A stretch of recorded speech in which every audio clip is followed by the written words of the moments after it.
কবিতা পাঠের সময় এখন। আমরা কবিতা পাঠে ছিলাম, আমরা কবিতা পাঠে আছি এবং আমরা কবিতা পাঠে থাকব।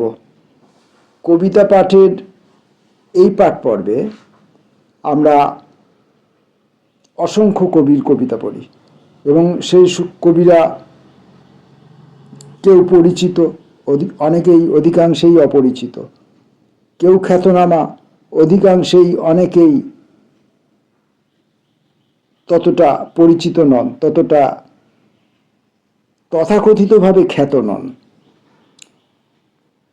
এই কবিদের মধ্যে অনেকেই সিনিয়র আছেন, কিন্তু অধিকাংশেই নবীন। এরকম সব কবিদের কবিতা আমরা বিভিন্ন পত্রপত্রিকা, বিভিন্ন বই, বিভিন্ন জায়গা থেকে সংগ্রহ করে পড়ে থাকি। আজকে পত্রিকা থেকে কবিতা পড়ব। প্রথম কবির নাম, তিনি বাংলা কবিতা এবং বাংলা কবিতার যে আয়োজিত সংসার, সেখানে তিনি খ্যাতনামা একজন পরিচিত একজন ব্যক্তি। আমার কাছেও তিনি খুব পরিচিত এবং প্রিয়পাত্র। আশিস মিশ্র, ভ্রম ও ভ্রমণ। রাস্তার যেখানে দাঁড়িয়েছি সেখান থেকে দুটো ঘরের মাথা সমান দেখাচ্ছে, কিন্তু দুটো মাথা সমান নয়। এ কি আমার চোখের ভ্রম, নাকি আমার দেখার মধ্যে কোনো অঙ্ক লুকিয়ে? রাস্তার যেখানে দাঁড়িয়েছি সেখান থেকে দুটো ঘরের মাথা সমান দেখাচ্ছে, কিন্তু দুটো মাথা সমান নয়। এ কি আমার চোখের ভ্রম, নাকি আমার দেখার মধ্যে কোনো অঙ্ক লুকিয়ে? ওই দুটি ঘরের মাথায় দুটি অসমান মাপের কবিতাকে বসিয়ে দিয়ে এলাম। দূরে এসেও দেখলাম দুটি কবিতাই সমান। তারপর ওই বিষয় থেকে আমি সরে দাঁড়ালাম। শুরু হলো আমার ভ্রমণ। আমি ভ্রম ও ভ্রমণকে সঙ্গে নিয়ে ঘুরে চলেছি অজস্র দিন। ঘুরতে ঘুরতে আমার দেখার চোখও বদলাতে থাকে। সেই রাস্তায় ফিরে এসে দেখলাম দুটি ঘরের মধ্যে মাথা ও দুটি কবিতা বদলে গেছে। দুটি ঘরের মাথা ও দুটি কবিতা বদলে গেছে। আমি ভ্রম ও ভ্রমণকে সঙ্গে নিয়ে ঘুরে চলেছি অজস্র দিন। ঘুরতে ঘুরতে আমার দেখার চোখও বদলাতে থাকে। সেই রাস্তায় ফিরে এসে দেখলাম দুটি ঘরের মাথা ও দুটি কবিতা বদলে গেছে। এখন এই যে বদলে যাওয়া ভ্রম এবং ভ্রমণ বিষয়ক আশিসের এই যে কবিতাটি পড়লাম, আর এই কবিতাটি পড়ার সময় আমার ভ্রম এবং ভ্রমণ বিষয়ক যে সমস্ত ত্রুটি, সেগুলি প্রকট হয়ে ওঠে, বোঝা যায়। কারণ আমি চোখে একটু কম দেখি, আলো কম পাই, ফলে দেখার সময় ভুল দেখি।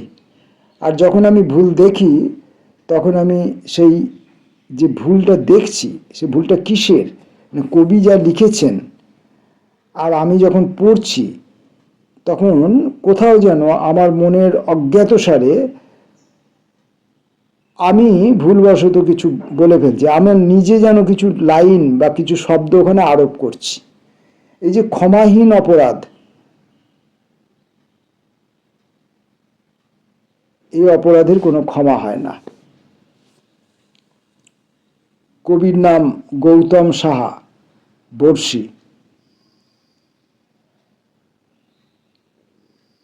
পড়েছ কঠিন মনে, তাই এই হাল, এ বিপদ কাটবে না জানি।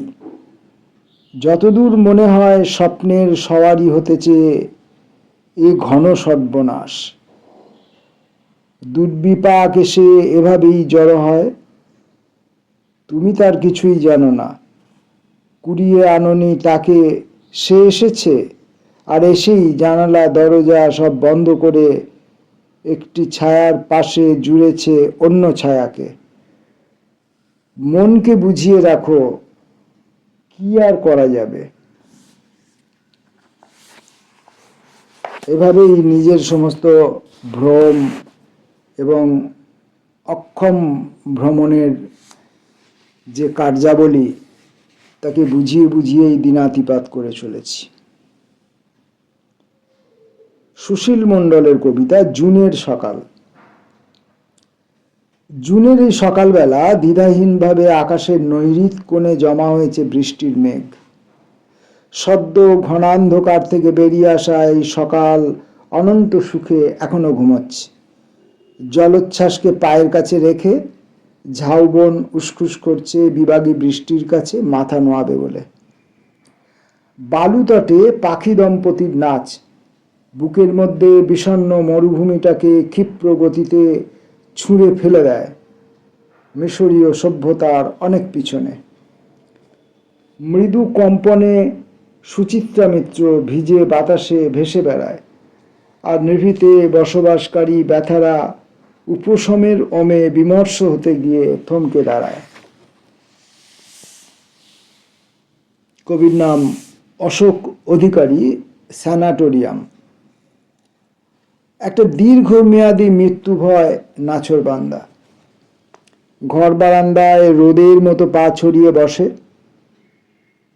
থ হয়ে আছে সময়, হৃদয় সংবাদ, পুরুষালী কণ্ঠ, কারো কারো নাম মুছে যায়, কারো বিবাহের গন্ধ নাকে আসে, কারো এত হলুদ চাষ হয়েছে এবার, এত কৃপণতা সারা গায়ে মেখে সংখ্যায় শূন্যের নিচে নেমে যায়।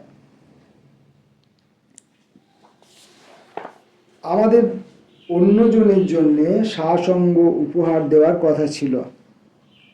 আমাদের কথা ছিল জননতন্ত্রের পাশে আরেকটি হৃদযন্ত্র বসানোর।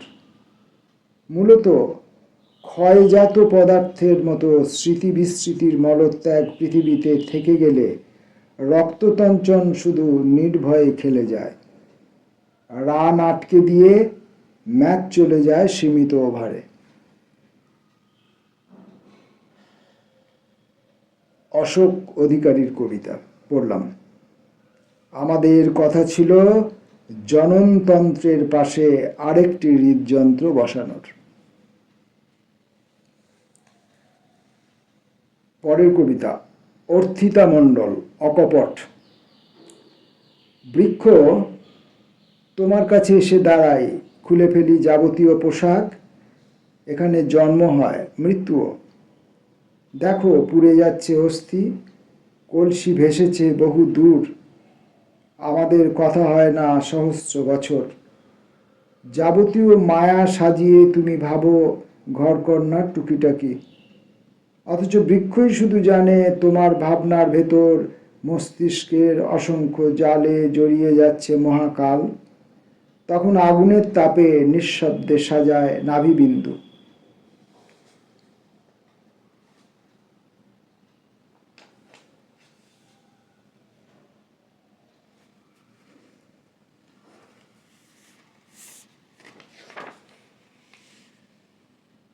কবির নাম সন্দীপন দত্ত, অপরাধ বোধ।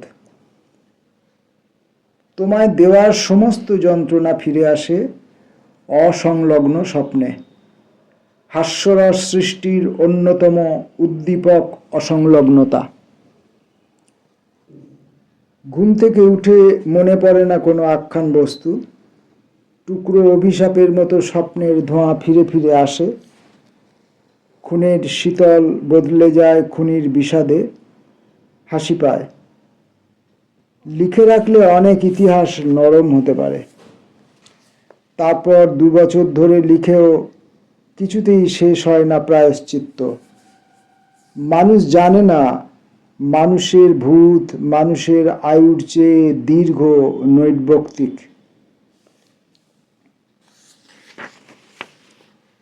আজকের এই কবিতা পাঠ পর্বের শেষ কবি সুমিত পতি।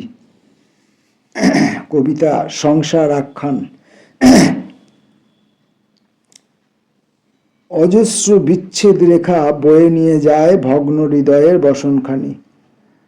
আত্মীয়তা কেবলই অযোগবাহ বর্ণ হয়ে সাজায় সংসার। পীড়িত সময় নিজস্ব অভিধানে লিখে যায় দুঃখের অমৃত, ধান শীষে হাওয়া খেলে যায়, অনাগত ভোর হাঁড়ি চাপায়। হাঁড়ির জলে টগবগ করে ফুটতে থাকে শস্য পার্বণের গাঁথা। অসময়ে পথিক এসে দাঁড়াবে মনের চৌকাঠে মাধুকরী গেয়ে। তাকেও বুঝিয়ে দিতে হবে পথ আসলেই জীবনের মতো না। সমস্ত আত্মীয়তার কথা সবশেষে নিভে যায় মরা নদী জলে। আফসোস শুধু ভুলে ফোটা ফুল ঠিক ঝরে যায় জনতার কোলাহলে। নমস্কার।